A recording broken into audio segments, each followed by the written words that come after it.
Hello mayam, mayambu ahamla matala ikai kundabu uchari. Ngasi tang mapan thanipan ingso lichinganaga kundaru nomajing nimit. Ngasi asi aki paring nena chata jarakpa aliba manipuri maruina maitailon singi wahan thok haiba series adugi humdraga mathoi suba saru adu ngasi yaure. Ngasi humdraga mathoi 71 suba wahi 71 suba series tangkang asida yang namayangi mapanda kudon tandari riba wahi tara asi hana mathang manaw na hajarke. Ahan bawai si jondam paiba hebani jondam paiba ani subo hesina yung pingba yu pingba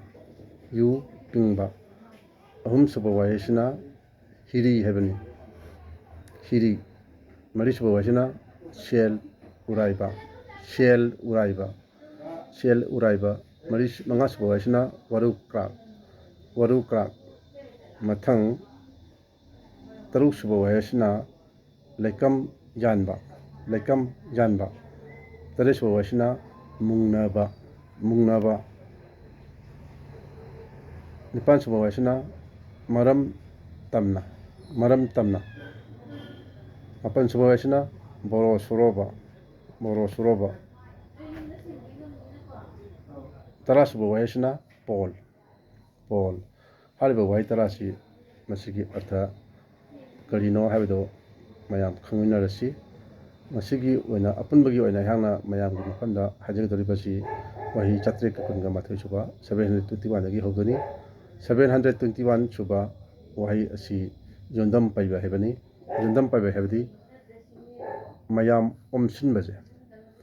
mayam omsinlaga leiba madubu kana jondam paiba haina khangnai hadi instagana to gather around in large number hatare mathang 722 suba chatrika kungan thu suba waisina yu pingba hebani yu pingba hebadi yu ngawba sibu kana yu pingba haina khangnai hadi instagana drunk haitare mathang chatrika kungo humdoi suba wahesina hiri hebani hiri gi mari haitare hi chingnaba thauri do madubu kana hiri haina khangnai haidi english ta rope or string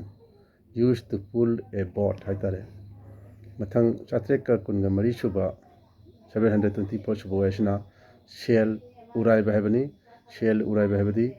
sijina pham chadana lan manghan haitare sina pham chadana lan manghanba senth manghanba asibo kana shell uraiba kawi haidi englishta to squander mathang chatreka kunga manga suba 725 suba waisina waru krak habasi adam mayamade akoi chahi niphugi mathat leiba kuncha kha henba da ani khangnaba yawi ngang macha akoi class 4 5 tamba angang singje kai khangnaba yawi machi mkhoi khangjanaba na sim tawjabani maru ina hajikanje wa na khangnai ba kai taba waje machi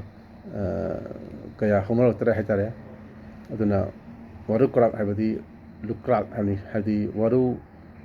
krak haina khangaba kai wa masada panba hari yawba maku haina su khangnaba saruk kharani hadi wa da pakwa ji magi ka haitare wa da pakwa magi maku matat aman haitare hadi ingsta bracts of bamboo a covering of bamboo early growth haitare mathang chatreka kunga taruk 726 suba waisina lekam yanba hebani lekam